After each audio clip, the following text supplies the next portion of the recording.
Okay. Saya start present screen untuk boleh. slideshow. Boleh.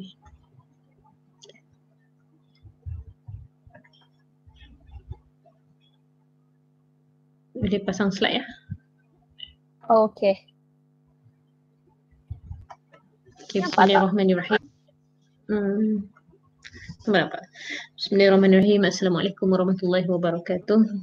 Terima kasih kepada yang hadir hari ini. Moga semua sihat dan masih bersemangat lagi nak mendalami ilmu penulisan. InsyaAllah. Okay.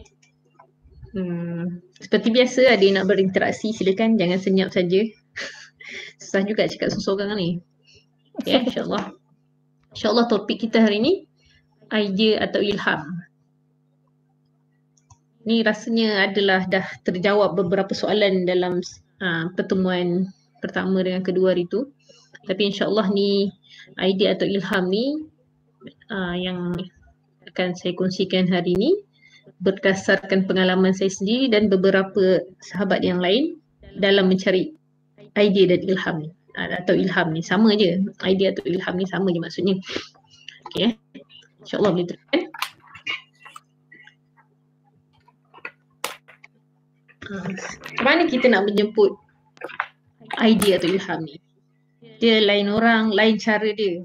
Ada orang tu macam mana yang saya kata sebelum ni, dia idea dia datang waktu dia dalam senyap, waktu dia dalam bersendirian.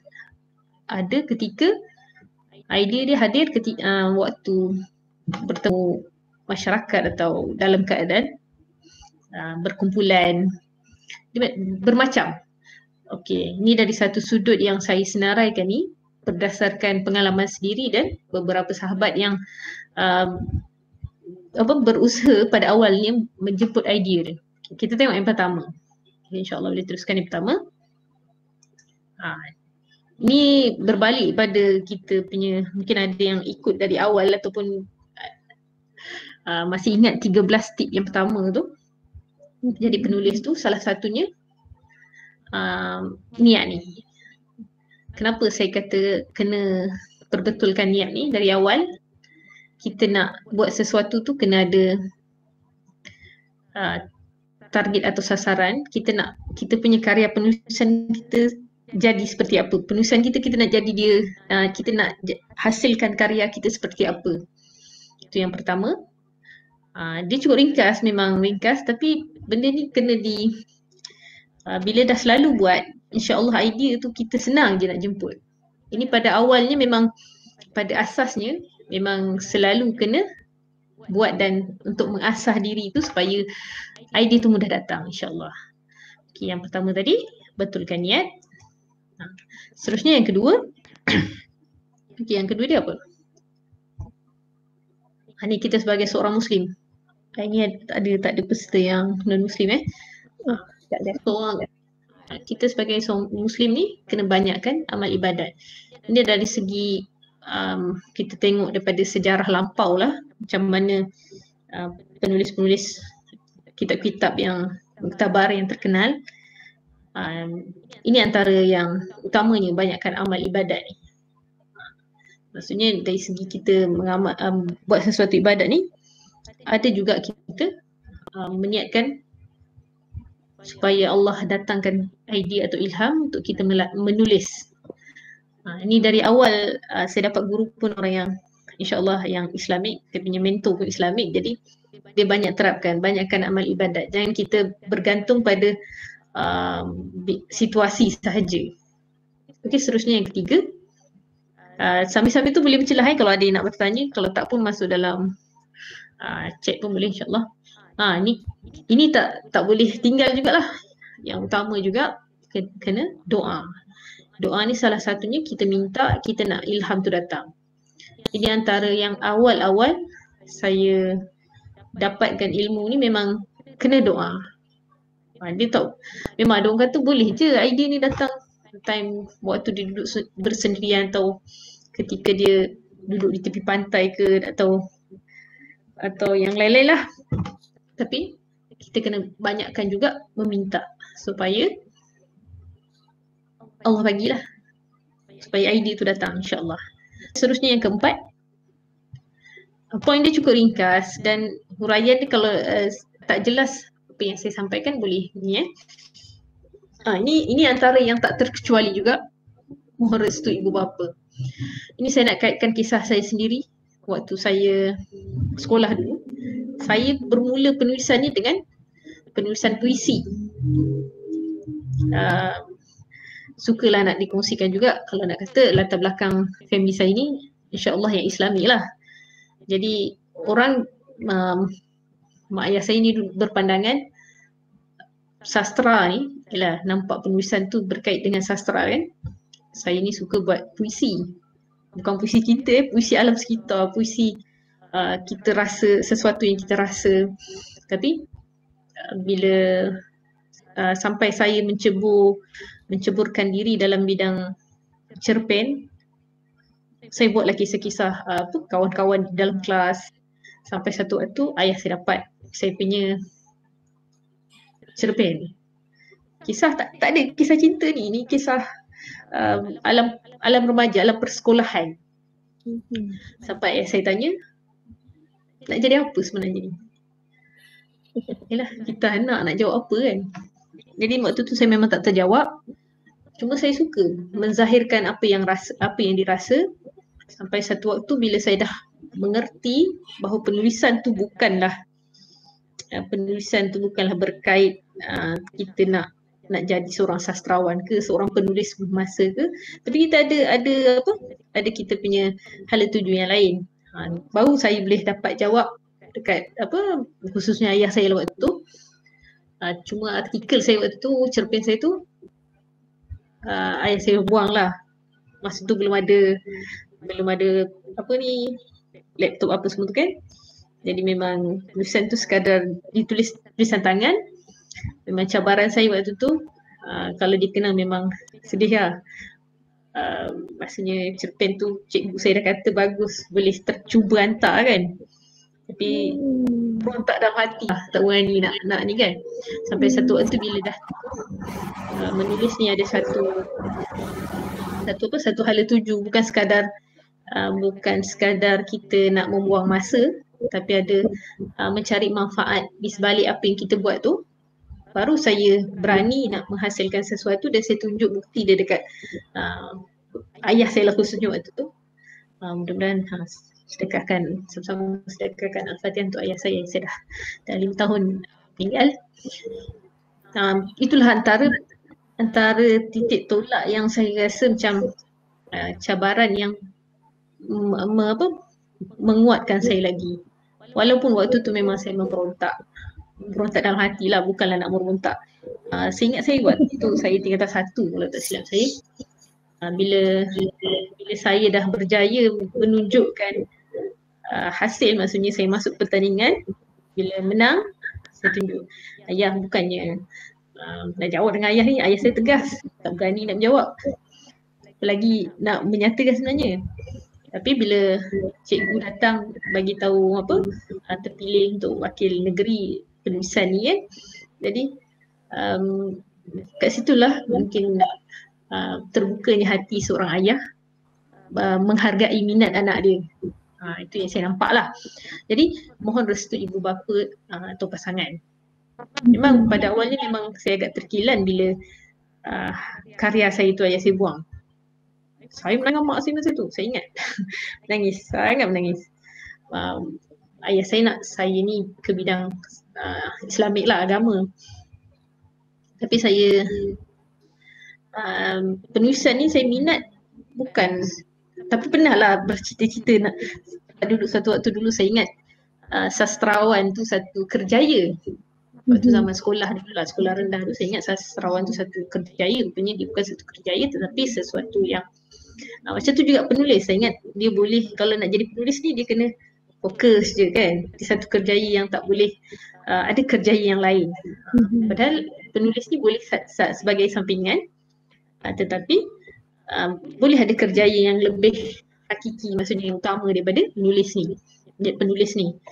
Bila saya dah dapat terangkan, Alhamdulillah bila saya banyak masuk aktiviti sekolah dan dah sampai ke beberapa peringkat, saya nampaklah ayah saya tak ada lagi rasa marah dia tu lah.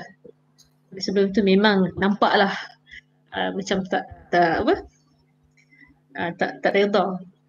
Sebab saya tak pinggirkan, terutama yang Islami lah, saya tak pinggirkan apa-apa. Jadi mohon restu ibu bapa atau pasangan ni sangat penting. Itu cabaran saya yang awal lah. Ayah saya sendiri tak boleh terima yang saya minat menulis. Tapi waktu tu saya pun tak boleh lagi, tak pandai lagi nak menerangkan pada ayah saya. Tapi kesudahannya bila tunjukkan sesuatu hasil tu, Alhamdulillah banyak ruang dan peluang saya bagi. Sehingga saya dapat sampai ke peringkat antarabangsa pun memang dapatlah redanya.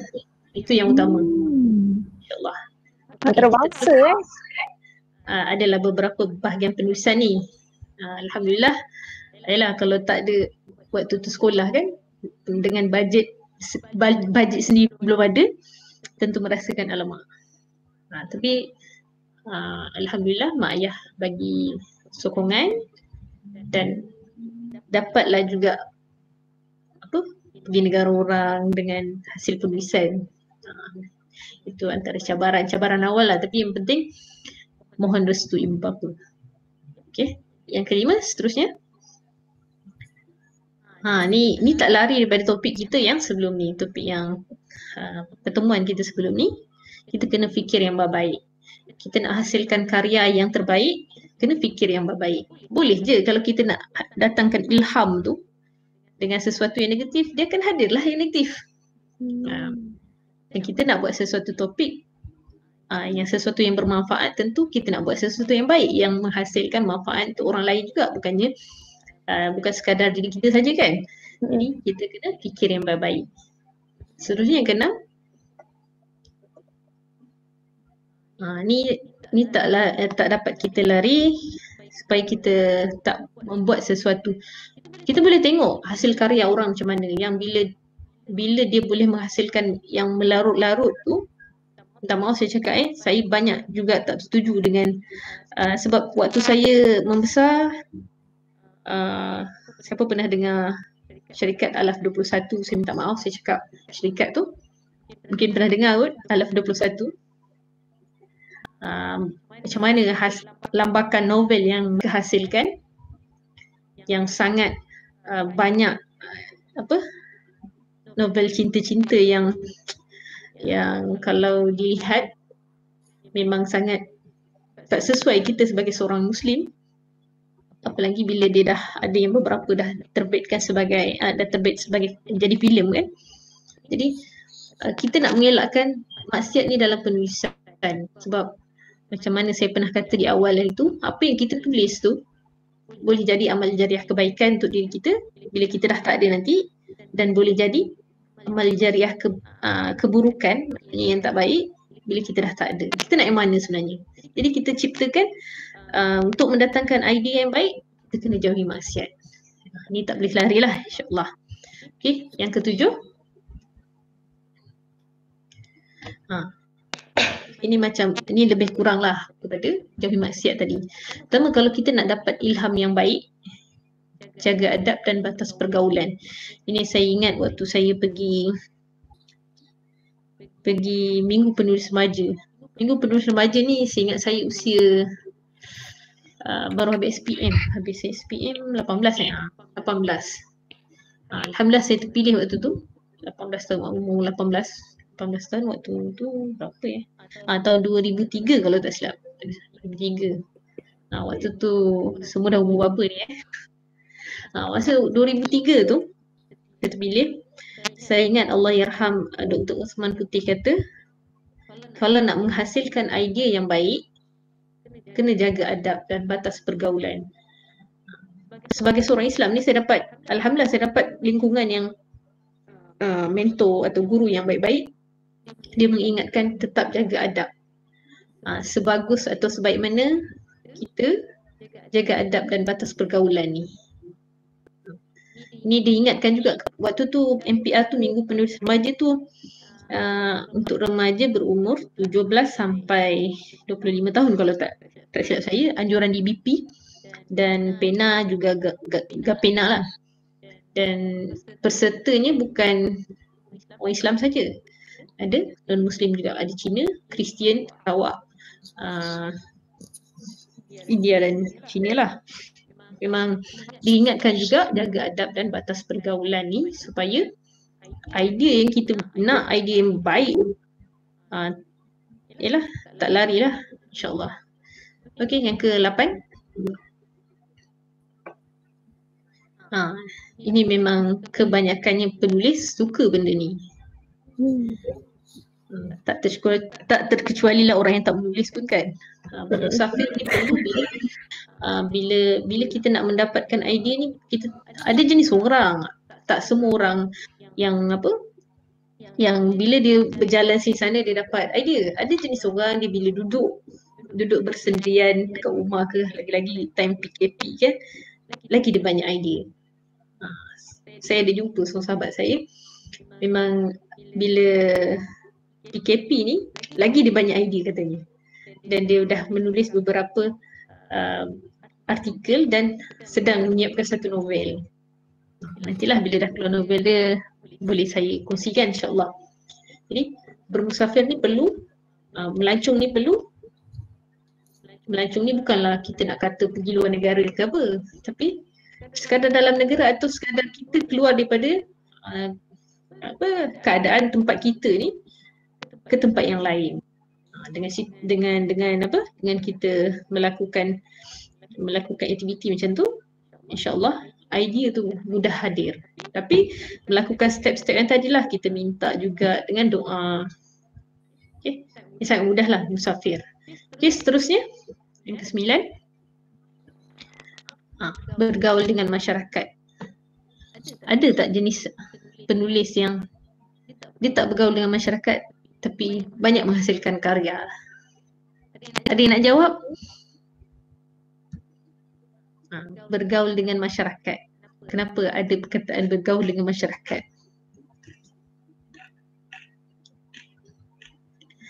Penulis, sebenarnya ramai penulis tak reti bergaul.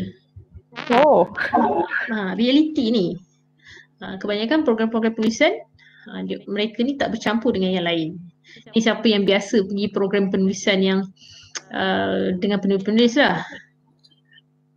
Jadi sebenarnya nak menghadirkan idea ni, idea penulisan ni kena keluar, bercakap, bergaul.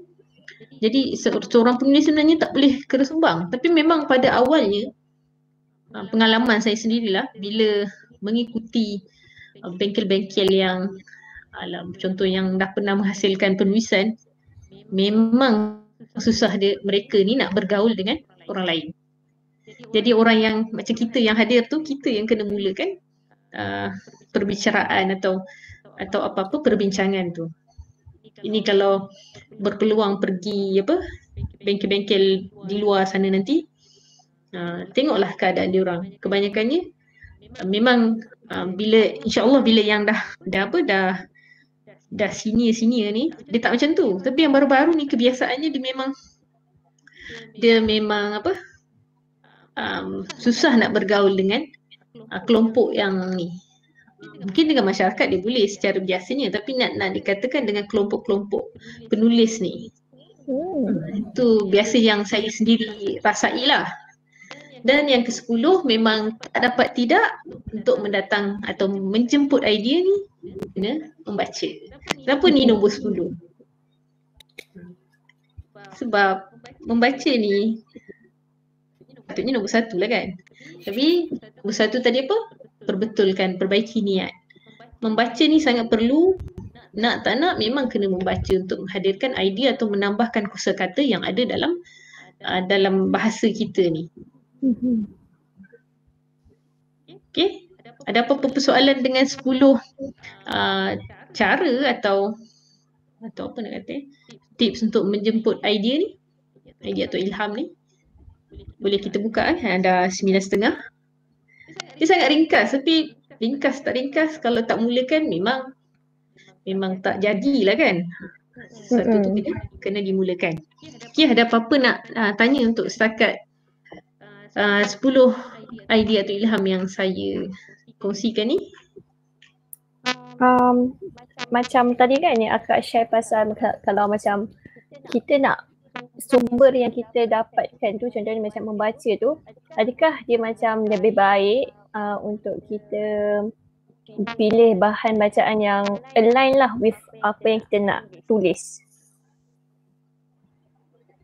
Membaca ni kita pada awalnya, macam pengalaman saya sendiri, membaca ni jangan kita terlalu memilih.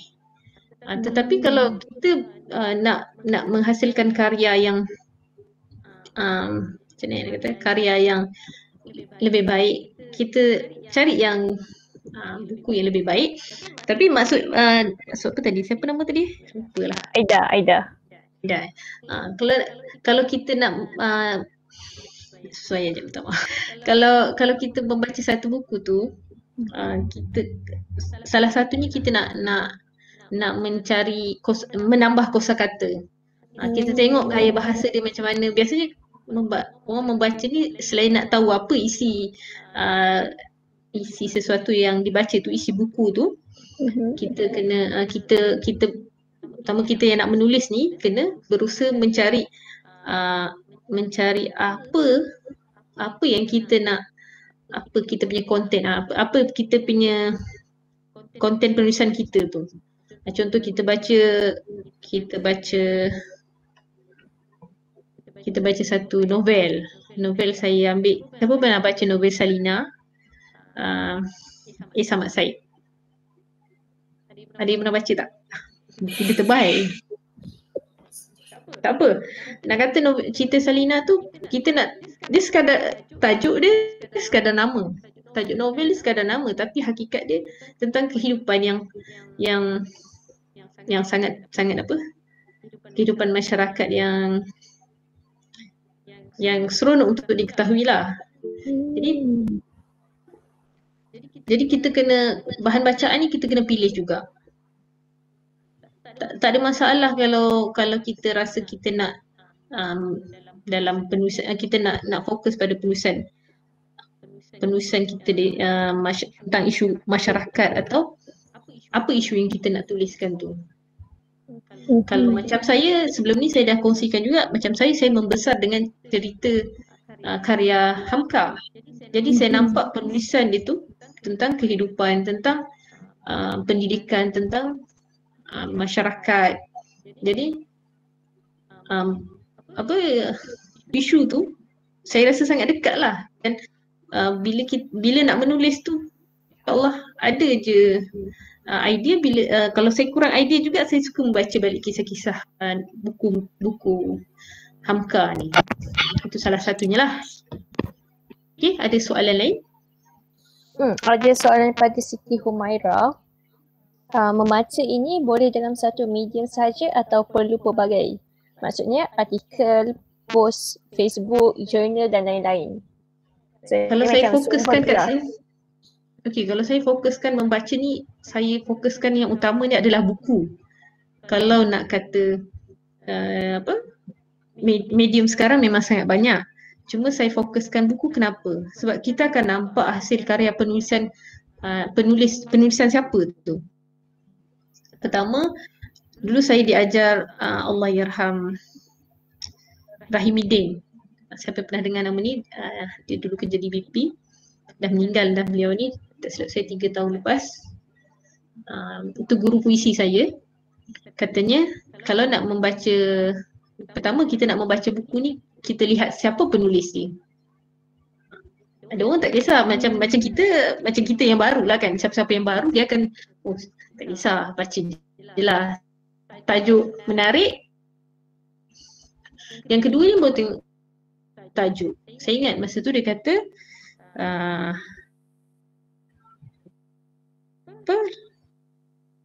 tengok pada nama, lepas tu tengok pada tajuk. Lepas tu kami yang waktu dalam bengkel tu kata, mana kami nak kenal.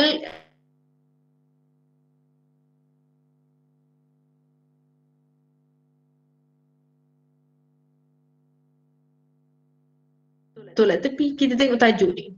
Tapi kalau bila kita dah membaca buku tu, kita boleh juruskan kepada yang mana kita minat. Dalam soalan apa Humaira tadi, ada artikel, jurnal atau lain-lain. Kita fokuskan bila ini bagi saya, pengalaman saya sendiri, memang buku tu sangat penting supaya kita tengok.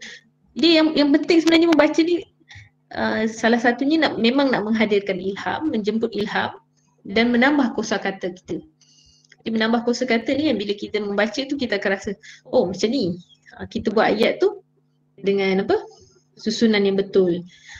Dalam satu perkataan, dalam satu ayat, jangan kita letak perkataan yang sama 2 kali. Bila kita sebelum ni mungkin kita tulis dan tu ada beberapa kali kan dalam satu ayat. Tapi bila kita dah banyak membaca, kita akan tengok, oh cantiknya susunan ayat dia, kata dia dalam satu ayat, tak adalah letak dan atau tu 2 kali dalam satu ayatnya. Itu kena buku lah, utamanya buku. Bila kita dah nampak kita punya genre ke mana, baru kita fokuskan nak ke jurnal ke, cerpen ke, atau yang lain-lain tu. Saya bermula membaca, kalau nak membaca memang cerpen, tapi saya minat mula penulisan saya adalah puisi. Baru saya terlibat dengan cerpen bila dah rasa aku boleh nak cerita apa-apa kan. Tapi membaca ni saya fokuskan kepada buku.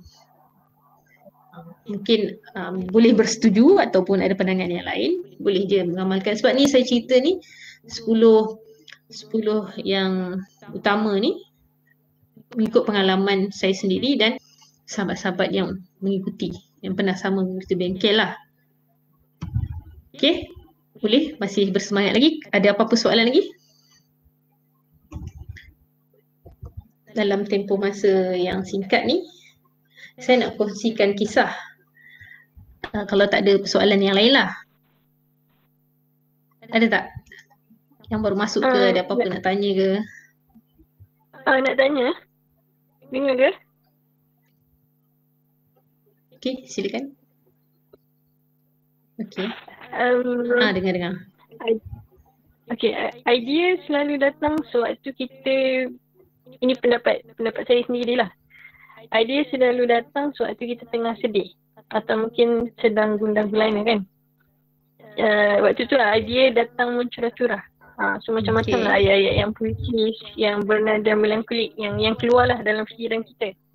Jadi selalunya keadaan penulis yang sebegitu akan mempengaruhi tulisannya. Jadi tulisannya akan bernada sedih dan sebagainya kan. So soalannya ada 2.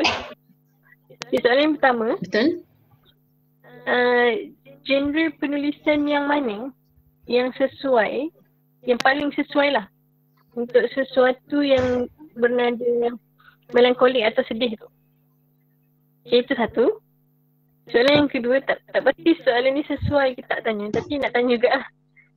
Bagaimana seorang nak lari ataupun nak elak tulisan dia daripada bersifat peribadi, supaya penulis tu tak rasa tertahan untuk publish karya dia di suatu tempat yang public lah. Itu soalan yang kedua lah. Bagaimana nak elak menulis kisah peribadi? Bukan nak elak tulisan peribadi. Dia merasakan apa yang dituliskan tu adalah sebahagian besarnya tentang dirinya, walaupun mungkin pembaca tak tahu, tapi dia merasakan begitu. So bila dia rasa macam tu, dia tertahan lah untuk menghantar karyanya ataupun mempublishkan karya dia di mana-mana lah. Okey. Ada lagi soalan? Dah, habis dah. Itu je? Itu je. Okey, insyaAllah. Saya cuba jawab soalan Nurul okey. Saya bersetuju dengan kenyataan yang Nurul katakan tadi. Bila seseorang tu dalam sedih, dalam situasi situasi situasi sedih atau berduka atau yalah tadi perkataan sedih kan. Jadi dia menghasilkan karya penulisan dia selalunya akan bernada seperti itu. Itu memang realiti. Soalan yang pertama tadi, genre sedih ni sesuai yang mana? Dia dalam penulisan ni dia tak boleh statik sifatnya. Biasanya dalam penulisan tak statik. Dia kena ada dia lebih pada puisi. Kalau puisi ni saya ingat salah satunya ada yang kenal Profesor Rahman Ash'ari. Biasalah bahagian puisi yang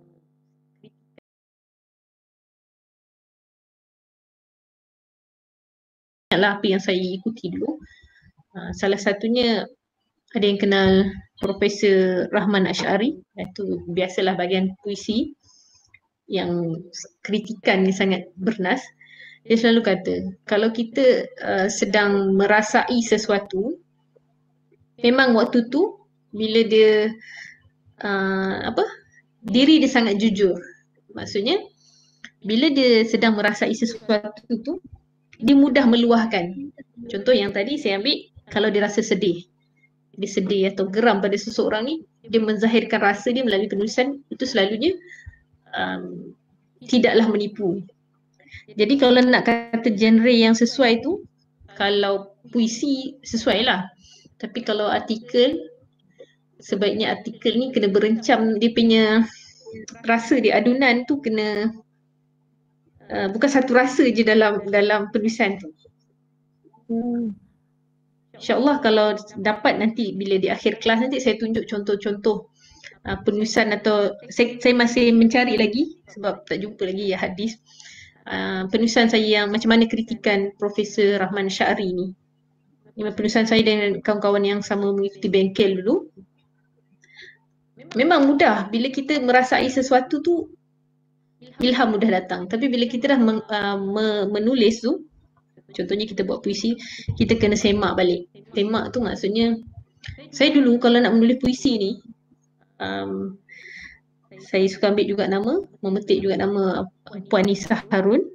Macam mana beliau ni mengajar saya, kalau dah buat puisi ke cerpen ke,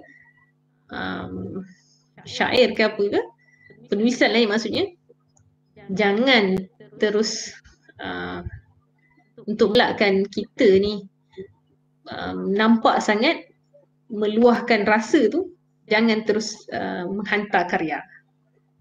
Ini satu sudut untuk yang permulaan Kalau yang dah biasa menulis tu, saya menggalakkan hantar je. Sebelum ni pun saya pernah kata mencabar diri untuk menghantar tu. Saya pernah simpan karya paling lama, sebenarnya ada lagi simpan sampai sekarang. Tak dihantar. Memang apalagi kalau buat novel atau cerpen ni, memang saya sangat berhati-hatilah supaya orang lain baca tu dia tak merasakan ini diri dia ni. Tapi berbalik pada soalan yang kedua tu, biasanya penulis takkan dapat lari untuk menceritakan diri dia. Boleh tengok macam-macam, macam contohnya yang saya ambil yang sangat dekat dengan saya, cerita Hamka. Saya pernah baca Di Bawah Lindungan Kaabah. Ada kisah Hamka dalam tu. Apa lagi kalau nak dikatakan penulis yang macam saya kata tadi, novel Salina tadi, dia tak lari daripada kisah Samad Said itu sendiri. Kalau penulis ni kan, yang saya ingat masa saya pergi kursus penulisan, sebaiknya apa yang kita tulis tu, bila orang menggambarkan itu adalah kita, biarlah kita cerita tu sesuatu yang baik. Bila dia kata ni macam diri dia jadi ceritanya, bila kita baca karya tu kan, alah macam diri dia je dia nak cerita ni kan, biarlah kita sampaikan satu cerita tu, ataupun ialah naratif yang kita bawakan tu, naratif yang baik. Janganlah kita membuka keseluruhannya pekung kita kan. Tapi biarlah kita buka yang baik tu, supaya orang yang membaca tu dia merasakan ni macam diri dia je. Siapa yang baca siapa suka baca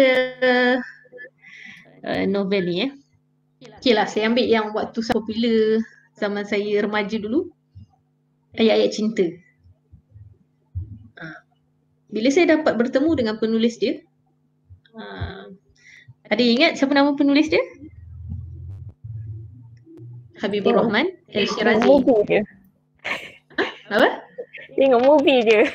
Tengok movie kan. Tapi itu masa tu saya ingat masa saya tahun akhir ke tahun kedua dekat masa umur saya baru 20-an kot, kalau tak silap. Jadi nak kata ayat-ayat cinta tu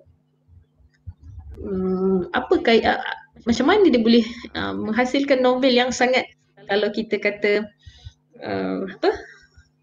kalau kita nak kata dengan kaminya sangat Masya Allah. Dan sebelum tu memang tak ada novel dekat negara kita ni. Memanglah tu bukan penulis negara kita kan, tapi tak ada novel yang macam tu. Walaupun novel Hamka, kalau nak kata Hamka tu memanglah perbandingan dia sangat jauh. Hamka tu di bawah lindungan Kaabah tu ada keistimewaan dan tarikan dia tersendiri. Tapi nak kata ayat-ayat cinta ni, kalau kita letakkanlah pada remaja atau belia, dengar perkataan cinta tu dia rasa macam nak baca. Dan waktu tu memang sangat hangat. Kawan saya ingat lagi waktu tu satu bilik kat sel dulu, kat asrama dulu, yang tak minat baca novel dia baca. Bila saya dapat bertemu dengan penulis dia pada tahun 2008 kalau tak salah, 8 ke 7 macam tu, saya tanya. Saya waktu tu saya rasa macam novel dia tu kenapa dengan perkataan-perkataan yang menarik kan, macam mana boleh terhasilnya tu. Dia kata itu adalah sebahagian kehidupan dia ketika di Mesir. Macam mana dia boleh buat sosok buat satu watak yang sangat Masya Allah lah, kalau kita kata ada ke seorang lelaki yang seperti itu, orang kata apa terlalu baik sangat kan, ada ke watak macam tu. Saya tanya dengan Kang Abid kan, bahasa dia Kang Abid tu katanya kerana adalah terhasilnya novel tu. Watak utama dia siapa? Dan waktu tu saya ingat waktu saya kat kampus dulu tu memang ramai nak jadi seperti watak utama dia tu, Fahri tu. Macam mana dia jadi penyelamat, macam mana dia menjadi apa? Yalah, kalau nak diistilahkan, orang kita suka istilahkan macam malaikat kan. Kita pun tak pernah tengok malaikat, tapi macam itulah dia gambarkan seorang watak Fahri tu.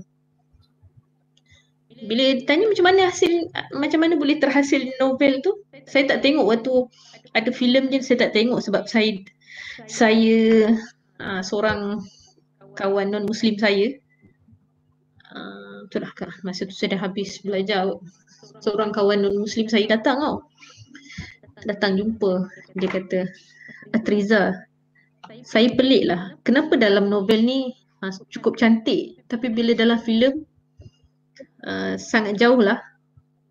Sebab saya tak tengok filem dia, sebab tak tahulah, tak ada hati kot, atau memang mungkin saya ni bukan dia suka tengok movie ni kan. Jadi bila dia cakap macam tu, saya macam rasa terkilan, atau bukan terkilan, macam pelik. Dia non-Muslim, dia Kristian, dia baca novel tu. Kalau saya cukup kagum lah, bukan Muslim, bukan Islam kan, dalam novel ayat cinta tu banyak perkataan Islamik juga kan, bahasa Arabnya dengan apa, kata-kata bermanfaatnya sangat banyak. Tapi bila dia kata dengan saya macam tu, saya agak macam, kenapa dia katakan filem tu sangat keterlaluan. Sebenarnya sampai sekarang pun saya tak tengok lagi filem dia. Jadi bila dikatakan macam tu, sampai saya dah berpeluang pergi Perhimpunan Penulis Asia Tenggara, saya jumpa sekali lagi Kang Abid ni. Saya tanya kat dia, kenapa penulisan novel jauh daripada cerita sebenar, filemnya jauh daripada cerita sebenar dalam novel. alasan dia bagi saya cukup mengecewakan lah, tapi itulah qadarullah kan, ketentuan Allah waktu tu. Kang Abid ni jawab, dia kata waktu penggambaran dia tak ada kat lokasi. Yalah, kalau saya lah mudah tu jawapan kan, padahal dia boleh je ni kan. Dia kata waktu tu dia sedang menyelesaikan dia punya pengajian, dia tak ada kat lokasi. Saya zahirkan apa yang kawan non-Muslim saya tadi tu, dia kata kenapa penulisan novel tu jauh sekali daripada apa yang di filem. Boleh pula yang bukan suami isteri berpegang tangan dan bagai semua tu kan. Jadi itu jadi persoalan pada kawan saya yang non-Muslim tadi tu.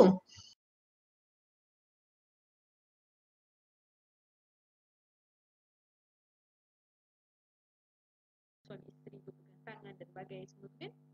Jadi itu jadi persoalan pada kawan saya yang non-Muslim tadi tu. Jadi bila dah macam tu, memang kalau perasan lah, Kang Abid ni pernah buat kenyataan dia memohon maaf dengan karya filem dia tu tak sama seperti karya penulisan. Jadi balik pada soalan Nurul tadi, bagaimana kita sebagai penulis ni bila dah selalu menulis sedikit sebanyak, kita nak menzahirkan apa yang kita lalui. Itu tak dapat tidak. Tapi kita kena kawal benda ni, kena bijak. Kena bijak kita mengawalnya supaya kita taklah membuka segala pekung yang ada pada diri kita tu. Walaupun mungkin penulisan tu kita contohlah macam kita buat cerpen ataupun cerpen Nurul pernah baca dulu apa tajuk. Kena semak balik lah, memang menarik. Cuma kena ingatlah, kita kena ada bataskan diri kita, jangan kita buka semua cerita. Itu bila kita menulis yang panjang-panjang ni seperti cerpen atau novel ni, InsyaAllah ada nanti yang menulis novel ni kan. Bila kita menulis tu kita kena semak berulang kali supaya kita tak terbabas menceritakan semua benda yang realiti atau hakikat sebenar kehidupan ni. Boleh InsyaAllah Ada lagi soalan? Mudah-mudahan terjawab soalan Nurul tadi InsyaAllah. Boleh. Terjawab. Okey, ada soalan yang lain?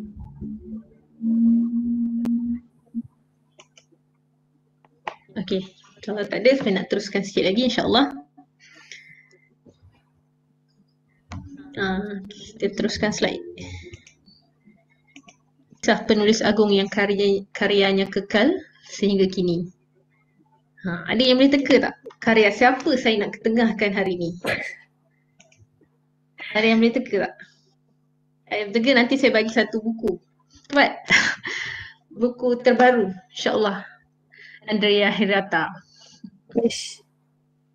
Saya tahu JK Rowling dia. Itu yang apa? Siapa nama tadi? Lupa pula. Aida. Apa tadi? Aida jangan jawab. Oh. Aida tak payah jawab. Okey. Aida dikecualikan. Okey. Ada yang nak jawab tak? Kalau tak ada tak apalah. Akan bagi kat Aida tak boleh pula. Sebab Aida dah tahu. Betul ke JK Rowling? Apa? Betul ke JK Rowling? Tak kan?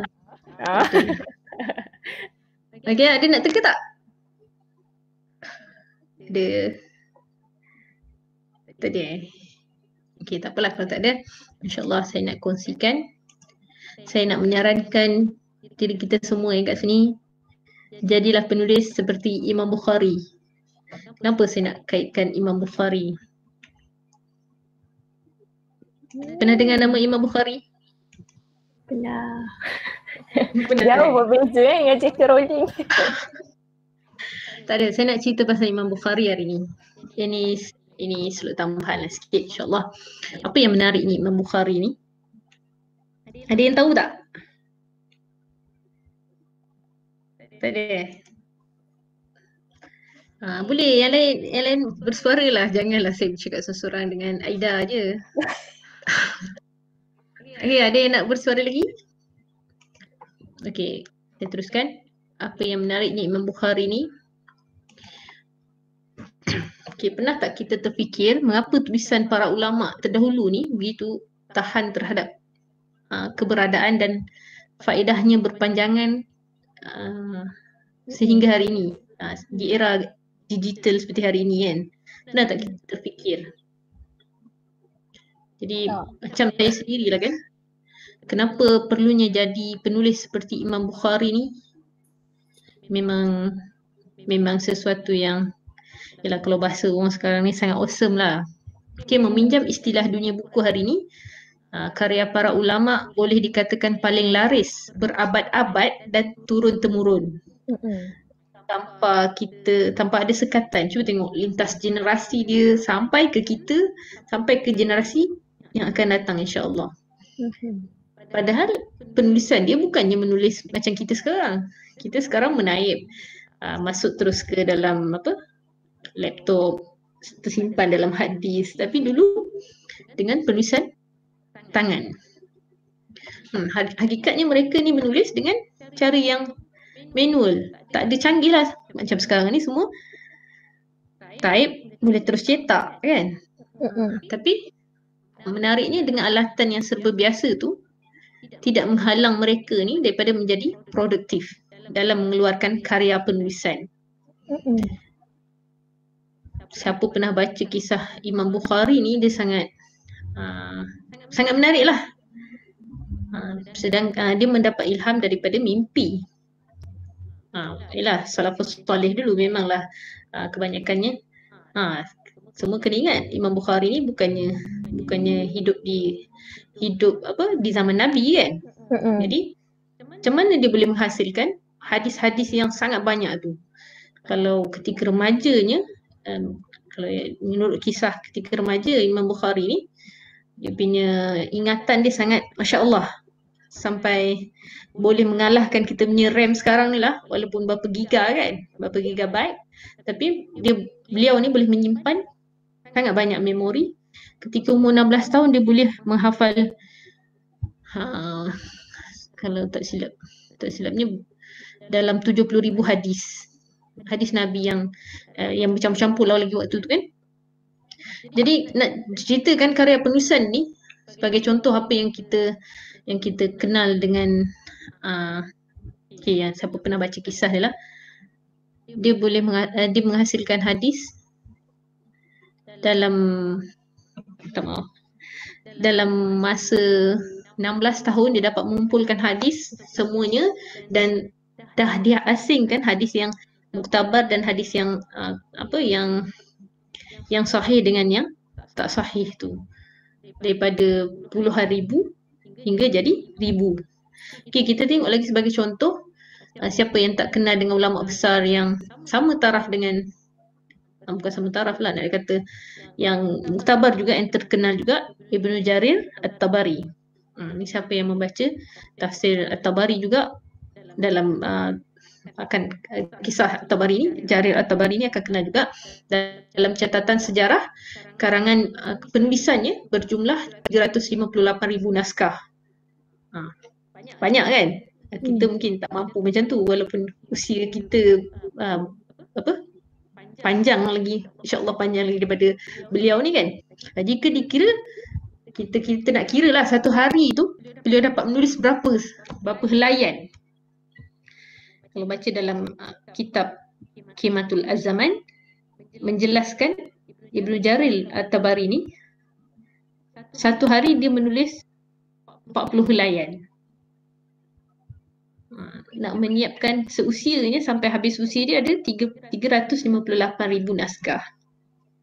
Jadi ulama yang lain macam mana?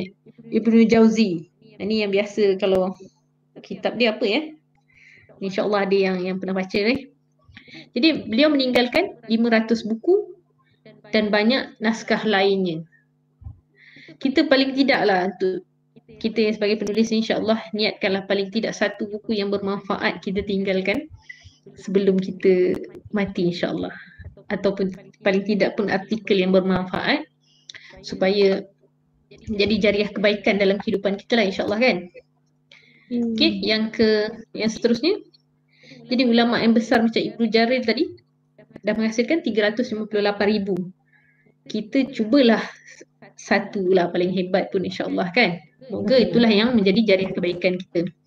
Jadi bila membaca kisah biografi Imam Bukhari ni dengan beberapa ulama lainnya, jadi saya rasa macam kita sebagai penulis ni sebenarnya kena ada satu azam yang apa, memanglah tak dinafikan kita boleh ikut je. Kita boleh ada idola kita punya penulisan, tapi saya nak kaitkan Imam Bukhari ni macam mana dia nak mendatangkan idea dia menulis tu, dia nak menghuraikan hadis-hadis daripada Rasulullah tu, padahal dia bukannya hidup di zaman Rasulullah. Jadi macam mana kita nak kaitkan kisah Imam Bukhari ni dengan cara dia menjemput idea. Jadi yalah, kalau kita tahu, seperti kita tahu ni, Imam Bukhari ni menghasilkan hadis-hadis yang sahih. Jadi mereka ni proses penulisan ulama hadis ni memang mengambil masa, bukannya sehari dua, dan memakan waktu juga. Ada yang tahu Imam Bukhari menghasilkan berapa banyak hadis? Ni soalan biasalah. Sangat banyak. Dan yang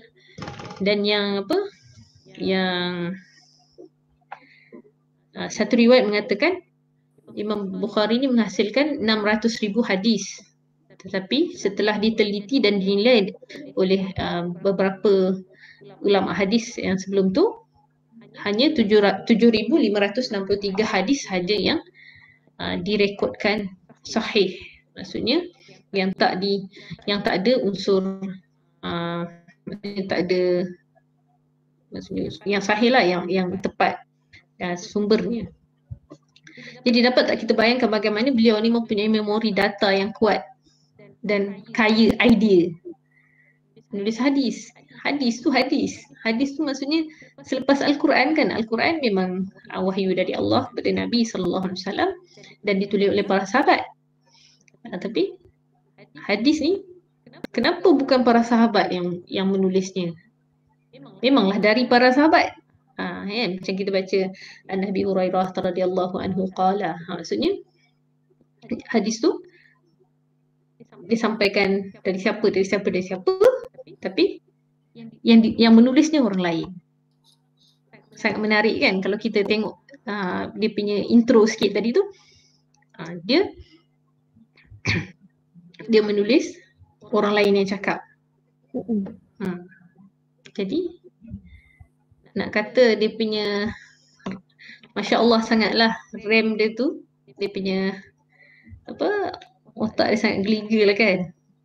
Macam mana idea dia boleh menulis dengan bahasa-bahasa yang kalau baca bahasa Arab ni memang lagi sangat terasa lah.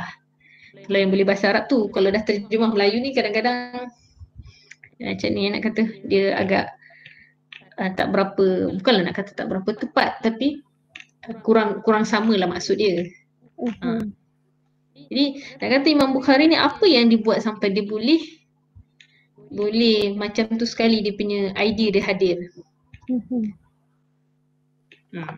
Apa yang dapat, yalah nak tanya pada semua kan yang dengar tadi, apa yang dapat pengajaran daripada kisah Imam Bukhari ni?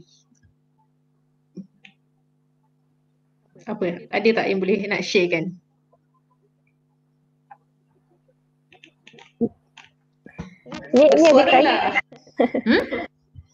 Ni ada kaitan dengan yang akak punya tu ke, tips bagaimana menjemput idea. Ada juga kaitan dia. Sebab dia banyak ibadat. Dia jagalah hubungan dia dengan Allah tu kot. Betul. Jadi kat sini kesimpulan yang boleh saya kongsikan, saya dah lama baca kisah Imam Bukhari ni. Saya kagum satu yang dia boleh buat, dan saya rasa saya pun taklah menjadi amalan, tapi masih selalu berusaha untuk mengamalkan insya-Allah. Sebelum dia melakukan aktiviti menulis hadis tu, beliau ni solat sunat dulu. Ambil wudu dan solat sunat. Jadi kita sebagai apa, nak jadi penulis ni memang kita kena ada satu apa nak kata satu Habit. tata cara atau adab kita untuk menghasilkan, untuk mendatangkan idea yang baik tu. Jadi kat sini yang saya nampak lagi satu, kita sebagai penulis ni kena mengetahui bahawa nama penulisan bukan sekadar hanya menulis sahaja, tetapi dipayungi dengan kekuatan ibadah dan ruhnya.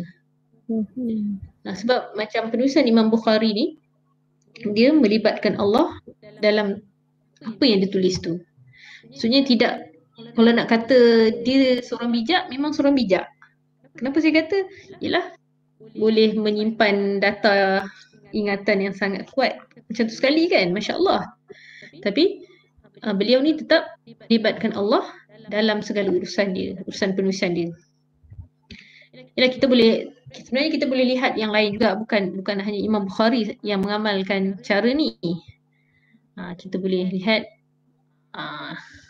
macam Imam Nawawi ketika beliau menulis karya agung Majmu' Syarah Al-Muhazzar, beliau menunaikan solat istikharah juga terlebih dahulu, dan penulisan-penulisan yang lain.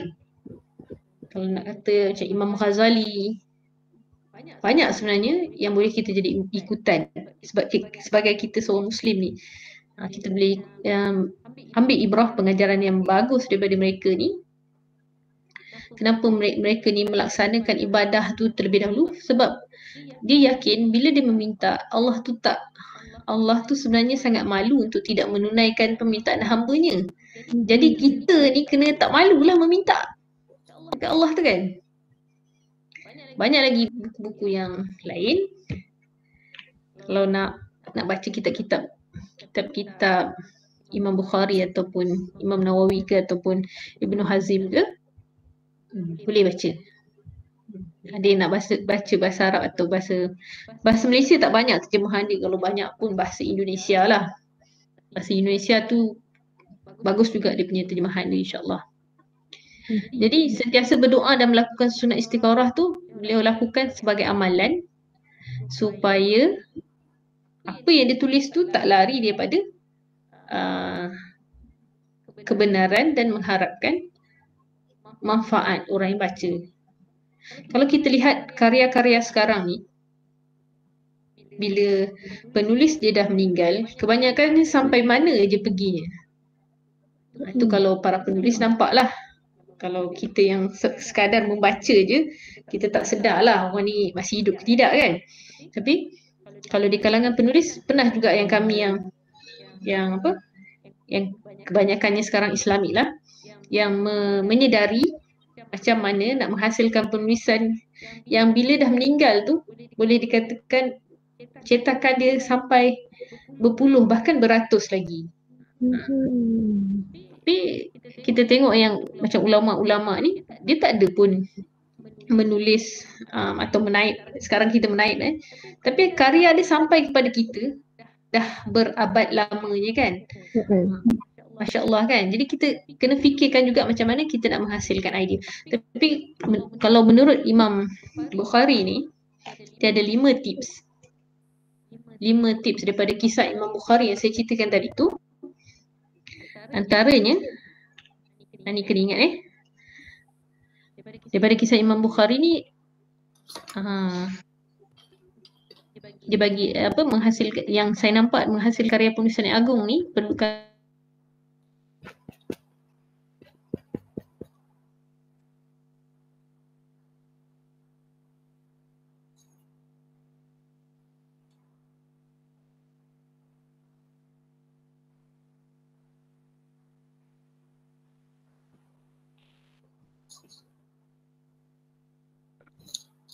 ni saya cerita yang saya realiti hadapinya.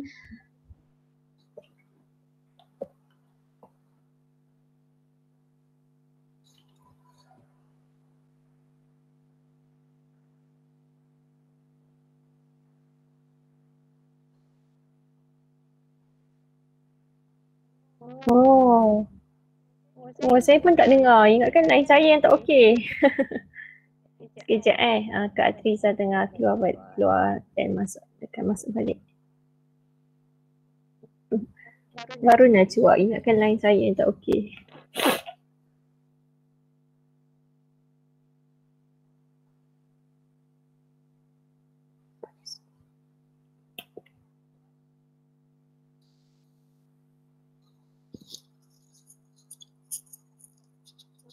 So far yang lain okey. Jomlah kita borak sekejap.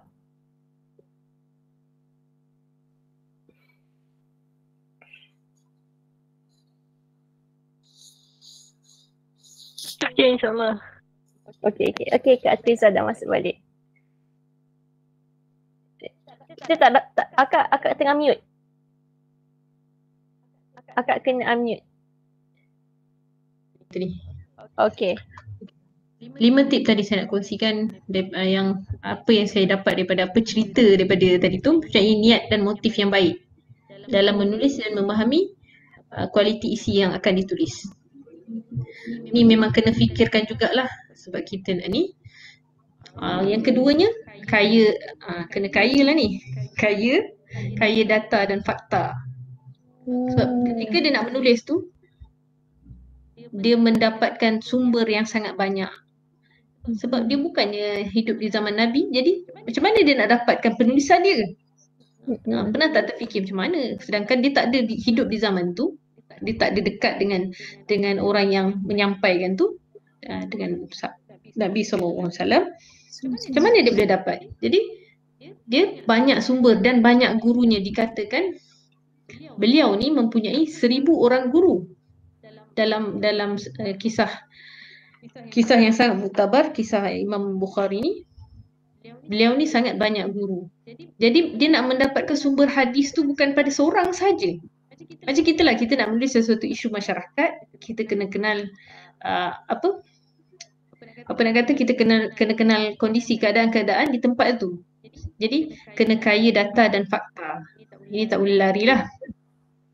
Jadi yang ketiganya, menanamkan kesedaran dalaman bahawa menulis adalah ibadah, kerana setiap apa yang kita tulis tu kita akan dipertanggungjawabkan dan kita sentiasa diawasi oleh Allah Subhanahu Wa Taala. Ini saya mengambil kira sebagai kita orang Islam lah. Kalau orang bukan Islam tu mungkin ada cara dia yang tersendiri pula. Jadi daripada kisah Imam Bukhari ni, 3 tip tadi menanamkan kesedaran dalaman bahawa menulis adalah ibadah. Kita nak dalam kehidupan kita ni ganjaran, kita nak dapat ganjaran daripada Allah SWT. Jadi kita merasakan kita buat ni kena kerana Allah. Jadi kita nak dapatkan ganjaran yang baik daripada Allah. Jadi yang keempatnya, perlu mempunyai bimbingan guru atau mentor. Macam saya kata tadi, dalam beberapa riwayat Imam Bukhari ni mempunyai 1000 orang guru. Kita ada berapa orang guru setakat di sekolah rendah, dari tadika sampai sekarang. Tak sampai 1000 kot. Tapi jadilah siapa yang kita jumpa tu sebagai seorang guru. Itu saya memetik kata-kata Imam Ghazali. Jadilah orang yang kamu jumpai itu sebagai seorang guru. Kenapa dikatakan gitu? Kita lihat dari sisi kebaikan seseorang yang kita jumpa. Memanglah kita selalu menganggap guru tu yang mengajar kita saja. Sebenarnya orang yang kita jumpa mungkin di tepi jalan ataupun bahkan orang yang kurang normal tu boleh menjadi guru kita. Maksud saya kurang normal tu, kita tengok dia dari satu sudut. Pernah tak kita tengok orang tua berjalan sendiri di tepi jalan, kita merasakan, manalah anak dia? Teruknya dia kan? Itu lintasan persepsi yang selalu ada pada masyarakat, bahkan diri kita sendiri. Tapi kalau kita lihat satu sudut, boleh jadi dia mentarbiah kita, mendidik kita. Kenapa saya kata itu? Boleh jadi dekat sini akan hadirnya idea. Kalau satu waktu dulu kita fikir macam tu, cuba kita fikir satu sisi yang lain sekarang. Itu ujian Allah untuk dia. Yalah, di samping sebab kisah macam baru-baru ni ketika PKP ni, saya dapat mengikuti satu bagi sumbangan pada orang kurang berkemampuan. Jadi kat situlah bukanlah nak kata baru merasakan, tapi bila kita merasakan sendiri, kita akan rasa Masya Allah. Selama ni macam saya cakap ambil contoh tadi kan, bila kita nampak seorang lelaki tua atau perempuan tua berjalan di tepi jalan, kita akan selalu kata, mana anak dia ni? Teruknya dia ni kan? Ataupun mungkin kita nampak orang yang tak betul, tapi hakikatnya Allah sedang mentarbiah kita dan sebenarnya Allah uji kita juga tu. Kenapa saya kata uji? Bila saya dapat sendiri, maksudnya dapat mengikuti sendiri, bagi sumbangan pada satu rumah orang yang kurang, dia kurang sikit ingatan dia, saya rasa macam memang tak terkata sebab penulisan saya tu tak habis lagi untuk ditulis. Jadi bila saya merasakan macam tu, bila bertemu dengan jiran-jiran, kami tanya kenapa makcik tu macam tu. Dengar kisah, dia kata dia tak nak duduk dengan anak dia. Jadi dia pun dah tua, nyanyuk kan. Jadi dia macam banyaklah perkara yang tak betul dibuat dengan kutip barang-barang yang tak sepatutnya. Jadi selalu kita salahkan orang lain kan. Tapi hakikatnya boleh jadi orang tu sendiri yang tak nak duduk dengan anak dia walaupun anak dia ada, ataupun dari sisi sudut yang lain boleh jadi anak dia ada tapi mak dia tu nak duduk dengan dia tapi dia tak nak. Ataupun boleh jadi anak dia tak nak, mak dia nak. Itu sebaliknya lah kan. Tapi sebenarnya segala itu adalah ujian dan dalam situasi tu boleh juga menjadi tarbiyah kita. Jadi kat sini saya nak kata perlu mempunyai bimbingan guru atau mentor ni. Ini secara khusus lah kalau kita nak untuk penulisan. Tapi sebenarnya guru kita ni sangat banyak dalam kehidupan. Bukan sekadar yang mengajar kita sahaja. Sebenarnya yang kita jumpa di tepi jalan pun boleh jadi itulah yang mendatangkan manfaat atau tarbiyah pada kita. Boleh jadi juga kat situ mendatangkan idea. Itu daripada apa yang saya nampak di cerita kisah Imam Bukhari ni. Dan seterusnya, penulisan berkualiti bukan hanya asal jadi. Ni kalau kita yang baru menulis, selalu kita fikir tak apalah asal jadi, tak apalah asal siap, tak apalah. Tetapi sebenarnya menulis ni perlukan kesabaran, ketekunan, kesungguhan dan bukan dalam masa yang singkat. Ini saya menghadapinya sendiri macam saya cakap tadi. Cerita saya di awal tadi, bila cabaran saya adalah ayah saya sendiri, macam mana saya nak hadapi? Tapi bila cikgu saya sendiri datang, bagi maklumkan saya terlibat dengan penulisan apa semua, baru ayah saya sendiri bagi peluang. Jadi itu sebenarnya melalui tip yang saya dapat ni, bila saya baca dan saya huraikan dalam panjang-panjang kisah Imam Bukhari ni, saya dapat 5 poin yang utama ni. Jadi kita kena cuba praktikkan dalam skill penulisan kita. Okay, kalau nak jadi penulis yang baiklah insya-Allah. Okay, macam mana sebenarnya dengan diri kita ni? Kita nak jadi penulis yang macam mana sebenarnya? Jadi kita nak dapat bimbingan daripada Allah SWT. Jadi kita kena minta lah. Okay, saya nak kongsikan kalau nak baca kisah Imam Bukhari ni ada dalam mufti wilayah sebelum ni ada buat. Kita lihat jugalah daripada penulisan-penulisan beliau ni, tokoh-tokoh ulama lampau ni, walaupun taklah sehebat apa mereka punya bahan atau medium untuk menyiapkan karya tu, tapi boleh sampai penulisannya sampai ke kita sekarang ni sehingga melahirkan para ilmuwan yang mempunyai akhlak yang hebat. Banyak kan kita boleh lihat. Itu memang Masya Allah lah. Jadi cubalah amalkan. Memang beliau ni amalkan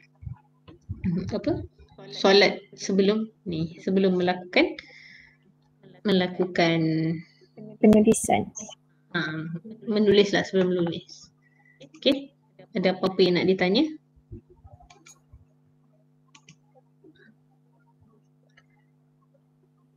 Okey, ada apa-apa nak tanya? Boleh buka sebelum. Okey, dah sampai 10.20 sekarang ni. Okay, ada apa-apa yang nak share setakat dah hari ni dah kelas ketiga? Boleh, silakan bersuara, insyaAllah. Ada tak? Jangan malu-malu.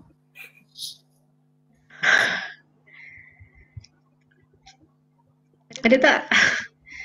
Sebelum 10:30 boleh kita ni kongsikan apa yang nak ni. Nak tahu tips pertama tadi sebab line tak clear. Okay, tip yang pertama Imam Nawawi kan ditulis. Maksudnya kita nak tulis tu kita kena apa, kalau dalam proses penulisan dia ada editing dan check proof tu kan.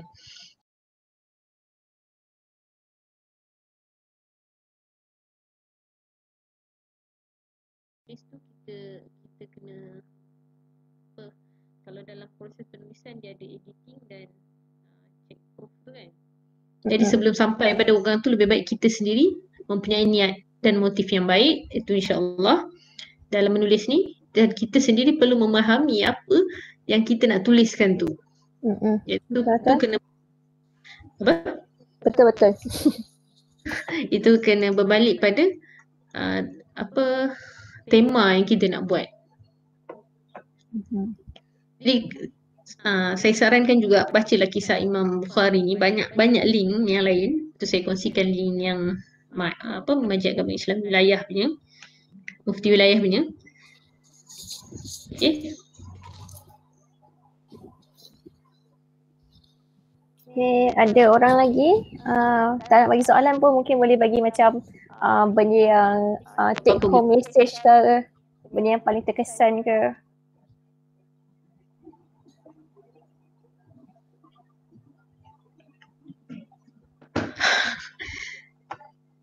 Dah ngantuk dah. Okay, kalau tak ada apa, setakat itulah perkongsian kita hari ni. Tapi saya harapkan masing-masing dah mulalah menulis. Alhamdulillah saya dah terima berapa yang Farah dah hantar. Ada yang saya tak check lagi. Jadi boleh hantarlah insya-Allah. Boleh buat artikel atau cerpen ke. Nak bagi macam feedback ke? Boleh silakan. Yang tadi tu. Okay, apa yang saya dapat daripada join Art of Writing ni, saya rasa daripada saya tak banyak bahan bacaan dulu, saya jadi macam lebih banyak tahu bahan bacaan daripada coach seperti Hamka, banyak-banyak penulis lagi lah. Jadi dekat situ saya rasa macam lagi luas untuk tahu pelbagai ilmu lagi macam tu lah. So saya seronok join Art of Writing ni sebab tahu banyak benda lagi yang best dekat luar sana tapi kita tak tahu. Itulah setakat ni saya dapat daripada Art of Writing ni. Masya Allah. Insya-Allah. Terima kasih. Okay, teruskan menulis. Ada yang lain? Ni banyak lagi yang senyap-senyap ni. Siapa?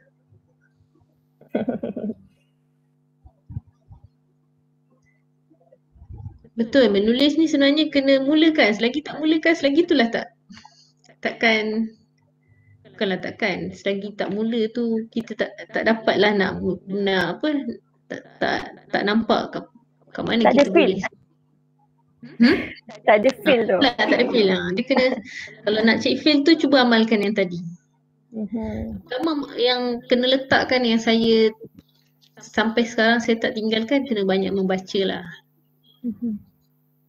Ambil satu buku, cuba hadam satu buku dalam sebulan ke satu buku kan, ataupun 3 bulan satu buku. Habiskan, tengok bahasa-bahasa mereka ni macam mana, bahasa yang digunakan.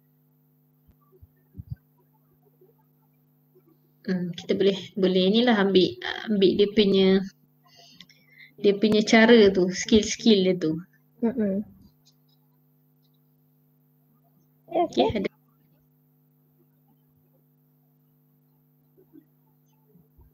Oh ada tu Humaira dia cakap. Humaira Aisyah cakap Nak tanya pasal komen artikel yang homework diberi sebelum ni. Nak kena komen kat sini ke? Dah boleh, kalau nak komen open boleh. Kalau jenis saya bila bengkel selalunya saya tak komen tak komen Direct. ni, tapi nak Public. boleh. Tak ada masalah. Okey ke Humaira? Ke nak PM tepi ke? Kalau tak saya akan catat. Saya catatkan, saya bagi kat Farah, nanti Farah bagi kat Humaira. Boleh?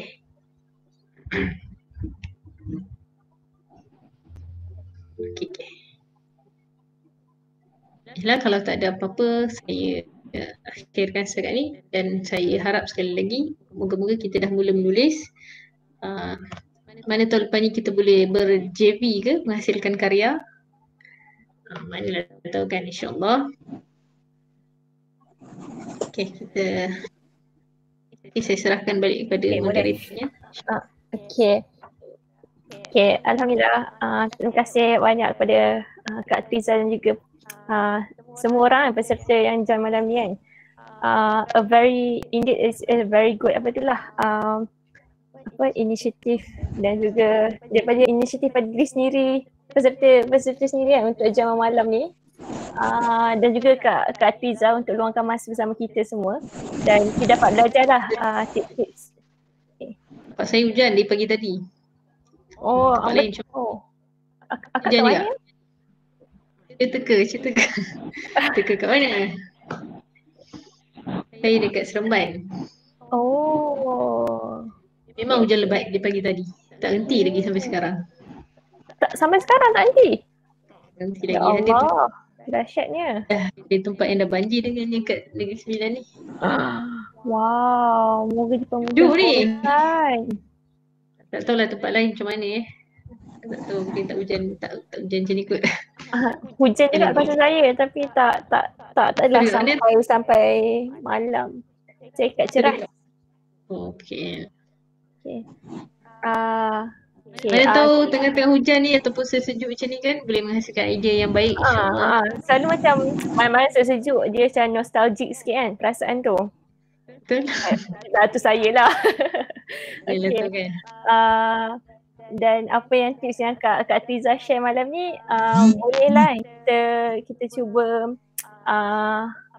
aplikasikan kan. Sebab memang kalau kita tengok daripada penulis-penulis pun diorang akan selalu macam memasukkan pasal diri diorang sendiri kan.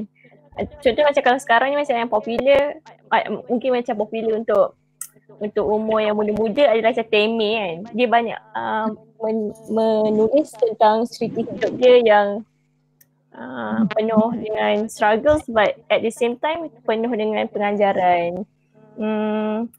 So kalau dah tak siapa-siapa yang nak tanya soalan, mungkin macam ni kot. Ini memang pribadi seorang penulis dia macam diam.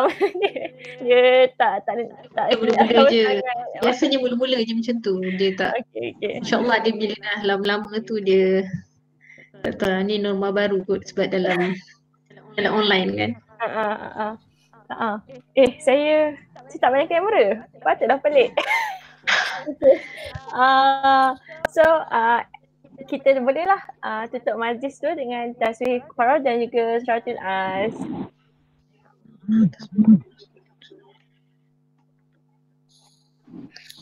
Okay.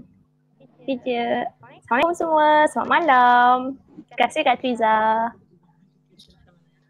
Terima kasih Kak Triza. Terima kasih Kak. Terima kasih semua. Sama semua.